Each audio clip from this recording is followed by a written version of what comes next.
Oke, langsung saja ya. Rekomendasi dorama kali ini adalah dorama yang sebenarnya sudah lama rilisnya, tapi baru-baru ini tayang di Netflix. Sebagai penonton J-drama garis keras, saya nonton ulang dong, biar Netflixnya seneng, biar nambah lagi dan lagi tayangan J-drama atau J-movie di situ. Judulnya adalah Mr. Hiragi's Homeroom atau dalam bahasa aslinya adalah Sanen Agumi Imakara Minasang wa Hitochichi desu. Drama ini sudah rilis di tahun 2019 lalu dan sebenarnya saya sudah kelar nontonnya dan bahkan menulis sedikit reviewnya di blog saya di tahun 2019. Dan berkat Netflix tayangan Pose ini di blog, wow, jadi melejit kembali. Thank you Netflix.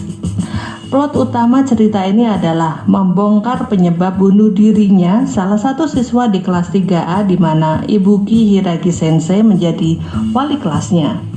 Reina Kageyama adalah siswa yang bunuh diri tersebut atau mungkin dibunuh 3 bulan lalu. Kageyama ini sebenarnya adalah siswa berprestasi di sekolahnya sebagai atlet renang yang mengharumkan nama sekolahnya. Sayangnya, ada satu tayangan video yang viral beserta gosip yang menyertainya, yaitu ia adalah pengguna doping dalam kompetisi renang yang ia ikuti. Nah, karena video dan gosip itu reputasinya hancur. Teman-temannya yang dari awal memang kurang ramah padanya semakin merundungnya. Hari-hari terakhir sebelum ia mati atau dibunuh atau bunuh diri adalah siksaan yang sangat berat baginya. Tapi ternyata tewasnya Kageyama berbuntut pada kasus lama yang sebelumnya sudah pernah ada dan menelan korban yang hampir sama. Karena itulah Hiragi Sensei bertindak ngawur terhadap anak didiknya 10 hari sebelum anak-anak kelas 3A ini lulus.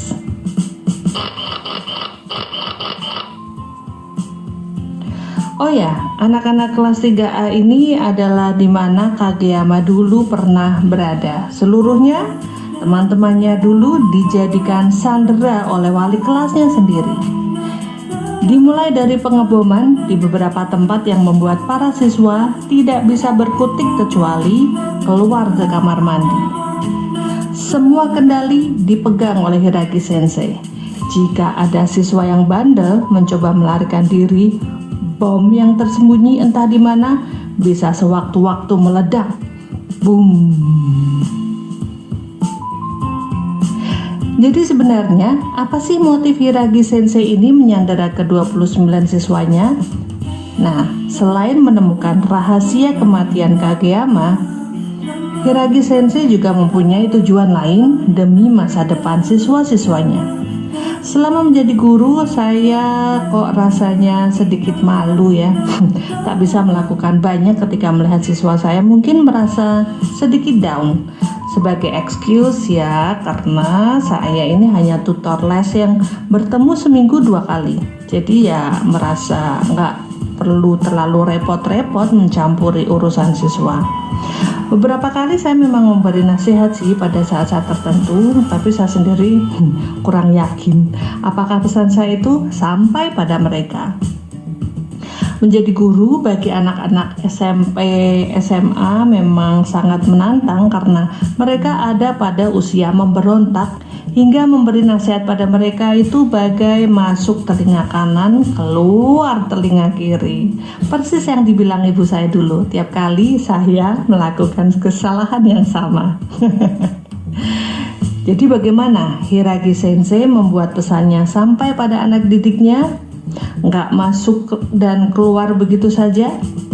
Selain menyandera mereka, Hiragi Sensei nggak segan-segan menjewer, memukul, menempel hingga menusuk siswanya hingga mati. Serem amat ya.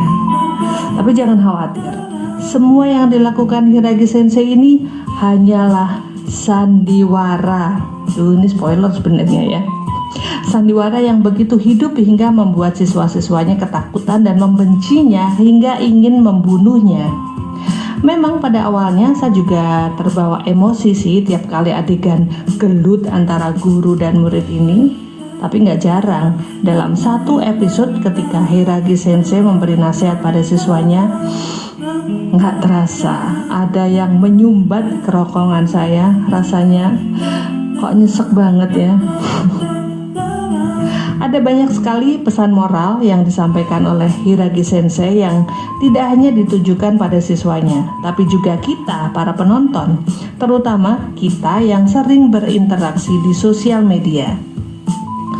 Jika dalam percakapan sehari-hari ada perkataan seperti mulutmu harimaumu, dan saat ini terus terang kita jauh lebih banyak melakukan percakapan virtual dibandingkan percakapan konvensional.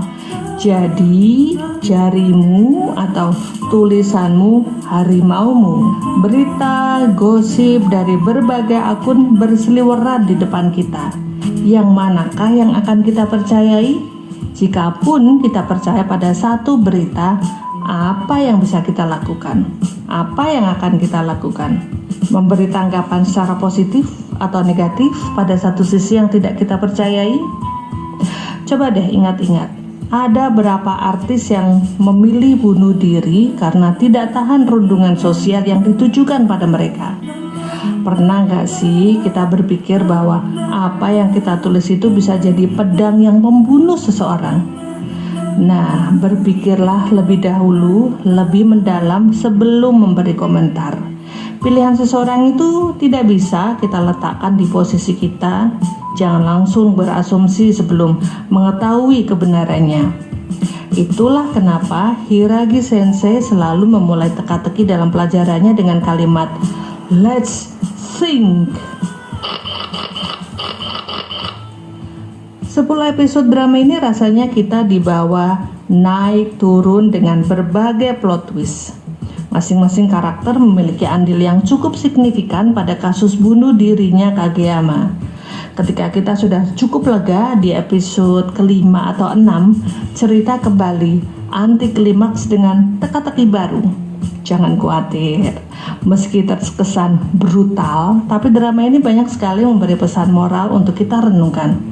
Selamanya drama dengan isu bullying baik secara fisik, verbal, atau virtual akan selalu relevan. Yang kita inginkan tentu orang-orang terdekat kita tidak melakukan perundungan semacam ini. Sebagai orang yang lebih tua, sebaiknya kita memberi gambaran bahwa apa yang kita anggap sebagai guyon itu bisa saja menyakiti orang lain. Ya nggak sih?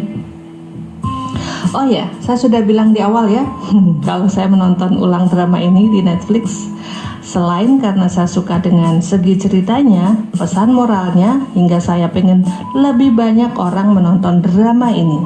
Selain itu, saya juga lagi kesengsem dengan Suda Masaki yang berperan sebagai Hiragi Sensei. Barusan kemarin saya kelar nonton dramanya Konto ga Ashimaru alias Live Punchline yang ada di salah satu track podcast saya ini juga. Sekarang saya juga sedang ngikutin drama ongoingnya berjudul Misteri to Yunokare. Saya lagi dimanjakan dengan penampilan Suda Masaki yang selalu brilian. Oh ya, saya juga menonton drama ini demi melihat wajah-wajah imut yang saat itu muncul sebagai bintang-bintang baru. Entah mengapa, saya ingat wajah-wajah mereka yang beberapa tahun kemudian mereka mulai mendapat peran-peran lebih penting, bahkan peran utama. Misalnya, Jin Suzuki di live action Given, Riku Hagiwara ada di Utsukushikare. Given dan Utsukushikare ini dua-duanya dorama BL. Kemudian ada juga Imada Miyu yang mulai menunjukkan peran lebih penting di beberapa drama setelah drama Hiragi Sensei ini.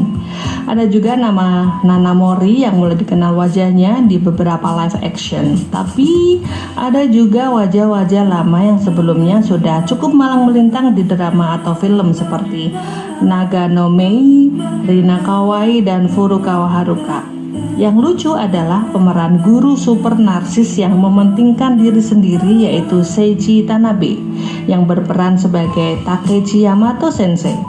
Sebelum saya menonton ulang drama Hiragi's Homeroom ini, saya nonton drama Kieta Hatsukoi di mana Tanabe-sang juga menjadi guru yang sangat mampu membaca suasana, membaca hubungan yang nyaris tak terlihat antara Aoki-kun dan Ida-kun. Sebuah peran yang sangat bertolak belakang ya, meski sama-sama sebagai guru. Wow, secara keseluruhan saya sangat puas dengan drama ini. Meski sebenarnya drama anak-anak sekolah dengan tema bullying itu sangat banyak dengan pesan moral yang nggak jauh berbeda. Sebut saja Great Teacher Onizuka dan Gokusen, dan sebenarnya ada banyak judul lainnya yang sayangnya belum saya tonton. Oh, ada satu judul yang berlatar belakang sekolah dengan isu bullying, tapi bukan diambil dari sudut pandang guru, melainkan dari murid yang dirundung, berjudul Gakko no Kaidan. Buat yang gak begitu suka dengan drama penuh nasihat, mungkin this is not really for you. Tapi percaya deh, ada banyak yang bisa kita dapat dari sini. Memang sih Hiragi Sensei terkadang terdengar sangat preachy, tapi demi generasi yang lebih baik, kenapa enggak? Toh ketika kita memberitahu adik, anak, keponakan, kita juga akan terdengar preachy. Cuman bagaimana caranya biar kita ini enggak cuma NATO alias not action talk only, alias jarkoni istilah Jawanya. Iso ujar enggak iso ngelakoni. Oke, makasih sudah dengerin ocehan saya ini ya. Ketemu lagi di rekomendasi drama lainnya. Jaga terus kesehatan jiwa dan raga kalian ya. See you when I see you.